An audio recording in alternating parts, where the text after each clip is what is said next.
I am 43, have a daughter Chloe with my ex-wife Mia. The story goes like this. I had a good, well-paid job, and Mia was a stay-at-home mom. We had a pretty comfortable lifestyle. Nothing crazy extravagant, but let's just say we didn't have money worries. Mia went out to lunch with her friends most days, got her hair done, etc.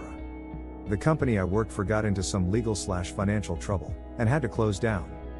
Even though I wasn't involved in the scandal, the stigma of the company made it hard to get another job in the industry. I had to take another job with much lower pay.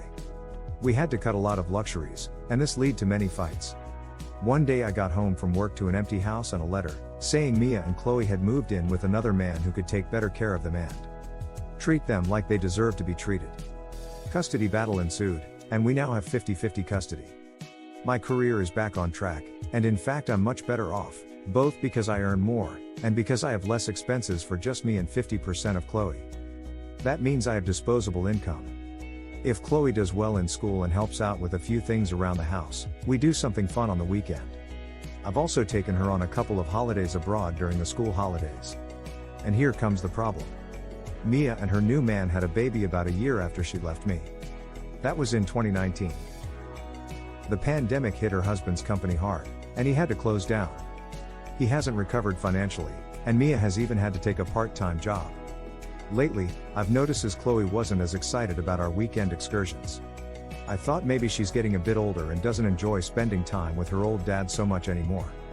But when I asked her, she said it's because her mom and stepdad get angry when she tells them about it. I of course texted Mia and asked what was going on, and why Chloe was sad about our fun activities. Mia sent me a message about how it was unfair to her other kid that Chloe got to have so much fun while they could barely take little sister to the ice cream parlor. I texted her back along the line of, I'm sorry about your financial troubles, but Chloe is my daughter and I am going to treat her the way she deserves to be treated. I did pretty much paraphrase the letter Mia left me when she moved out, but I honestly didn't think about that at the time. I was only thinking about my kid, and that I should be allowed to treat her to some fun when she's done well in school. Anyway, Mia sent me a voicemail screaming and yelling this and the other. I broke off contact and had a talk with Chloe, telling her how she had deserved her fun, etc. Since then I've been talking to a few friends, and in particular one friend said something that bothered me. Apparently she grew up in a household as the only biological child of both parents, while all her siblings got to go off and have fun with their dads on the weekend. How she felt left out/abandoned and less than her siblings, and that created a rift between her and them that still persists decades later. That made me feel guilty, so I talked to Chloe and asked if it would be okay to bring her sister along on some of our weekend activities. She said yes, and even seemed pretty excited about it. But when I reached out to Mia with my suggestion, I got a tirade of abusive language in return.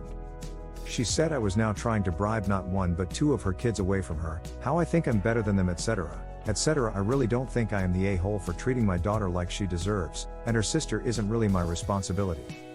But now I kind of feel like the jerk, so am I? Hit the subscribe button now for more AITA dilemmas.